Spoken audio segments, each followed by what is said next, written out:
Okay, so we're on the fourth talk about epistemology, specifically the philosophy of perception, and we're going to look a little more deeply at indirect realism today. There are some really important objections to indirect realism, and they're very old. So they're at least as old as indirect realism itself.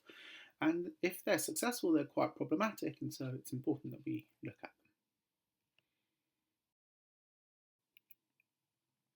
There are two key objections to indirect realism. The first is basically the problem of scepticism. If direct realism is true, we cannot know that there's an external world beyond sense data, right? It's very unlikely that we would know for sure, 100%, that there's a world beyond sense data. The second problem is called the problem of representation, and it's not really confined to the philosophy of perception. It also kind of goes to language and other things. So I'll look at both of those. Is there anything beyond our immediate sense data? Well, famously, Descartes, in his first meditation, was considering the possibility, at least a logical possibility, that he's sitting by the fire, he's really just having sense experience of fire, he's having sense experience of all kinds of things going on, but in reality, logically speaking, it's perfectly compatible with there being no space, no time, no body, an empty void in which there's only his immaterial, non-extended soul being fed these sense data either by an evil demon, it's also non-extended, or by soul itself somehow.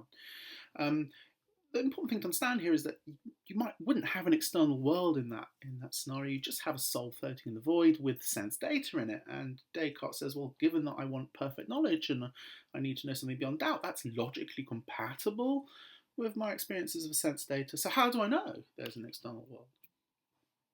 Russell also claimed that if we only have access to sense data, then we cannot know that there is anything outside and beyond our sense data. We can only assume that there is an external world, not know that it exists, and therefore we cannot know that there is an external world beyond our direct experience. I mean, Russell did think that there was, but he didn't think in that sense that it could be known for certain. The existence of the external world is the best hypothesis, and this is the response that indirect realists have given to this concern. You can think of it very much like a kind of detective kind of wondering about a case. So if the detective has certain evidence available, that detective will say, see a knife, have a body, have witness statements, probably of a suspect running away, and so with all that evidence, that points to a hypothesis that X committed the murder. Now, it doesn't mean that they did. It's possible, there are possibilities. Maybe more than one person committed the murder. Maybe the person didn't commit the murder, but the suspect is innocent. However, the best explanation available is the one that one goes with, and most times policemen, being very hard-headed, are going to go with the best evidence and the most likely evidence. The claim here is likewise that in philosophy we should do the same.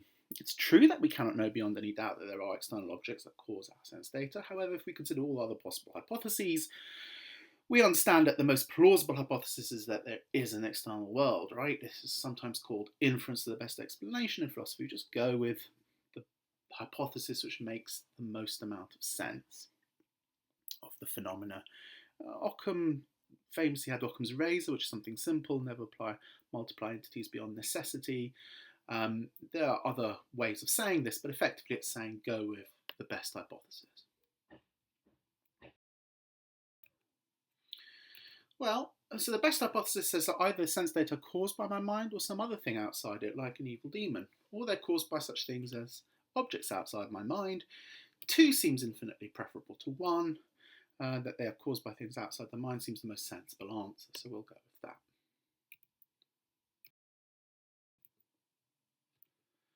John Locke gave 3 reasons why he thought sense data were caused by external objects. He said that you can't avoid having certain sense data in our minds. For example, if I close my eyes, I can choose what I can imagine, but I cannot control my sense data when my eyes are open, and that makes sense. I mean, think about it. If you could just imagine yourself on an island in the Caribbean or in the Pacific, you probably would be there half the time, right? And so clearly our sense data are, in some sense, we're passive recipients of them. We don't control them, or at least to some degree, they control our experience.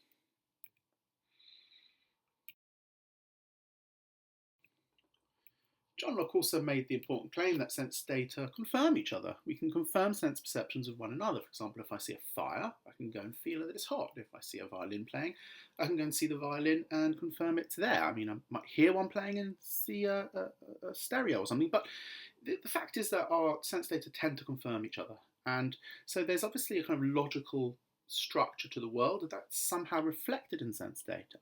When I see a tree to the right of me and I walk towards it, I'll be able to touch it. If I see a tree to the left of me and I walk towards it, I'll be able to touch it. Again, there's this kind of spatial, logical form out in the world that corresponds with our sense experience in some important way.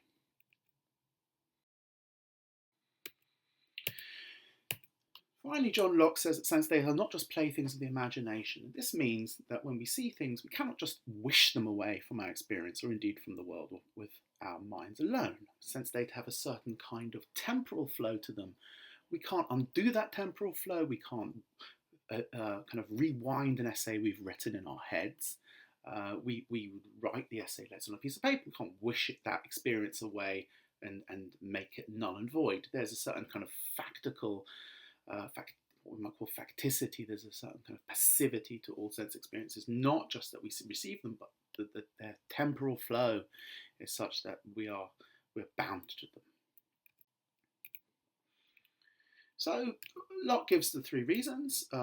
Sense data are not under our control like imagination. We get the same information from different senses. And finally, the complex relation between our actions and perceptions mean that there's some external world out there. The direct realist can claim that we need more. Kant famously said that he thought it was a scandal that philosophy had not kind of proved scepticism wrong. Another famous philosopher, G. Moore, in the early 20th century, was a common sense philosopher, and he claimed that no one believed, not even indirect realists, believed that there was a question about the existence of the external world, because if they did, they would act in very different ways than they do.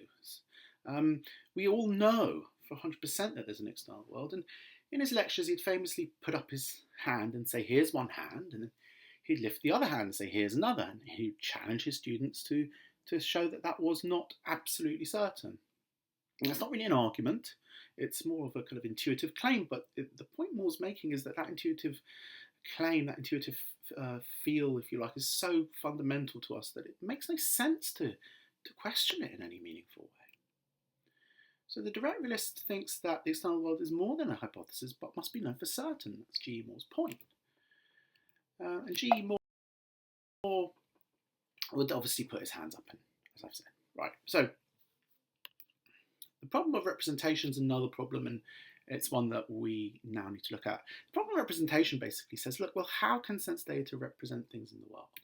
If you think of an olive tree in a Greek field, for example, well, there's that olive tree. It's a chemical, biological thing that exists. And it's maybe causing sense data in a brain somewhere.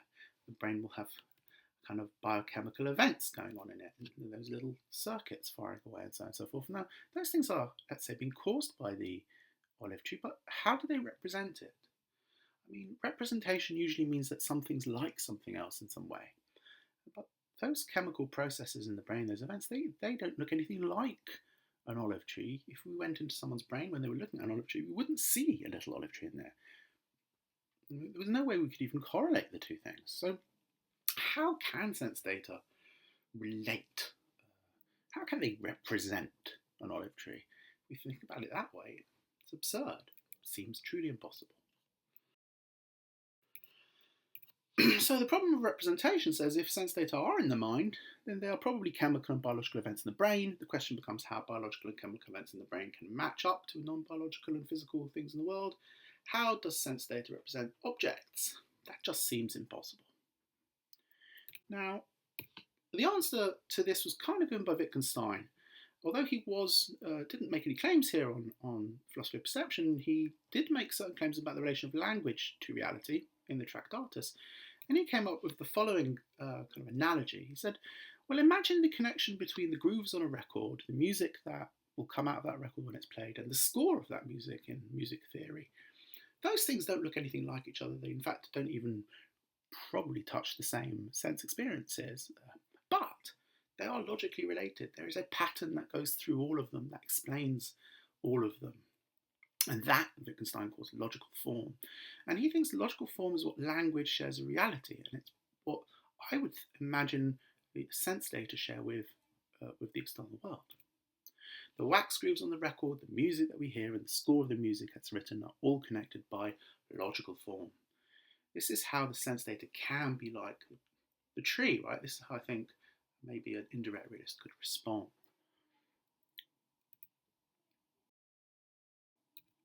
So the key terms to know are 1. External objects, objects that exist outside the mind and can cause certain sense data in the mind.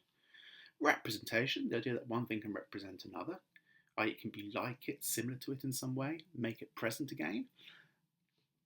And finally, the best hypothesis or inference of the best explanation, the best theory given that we have a more than one possible explanation of how things are. So, sometimes this is known as Occam's razor. Never multiply entities beyond necessity. Okay, hope that's been helpful.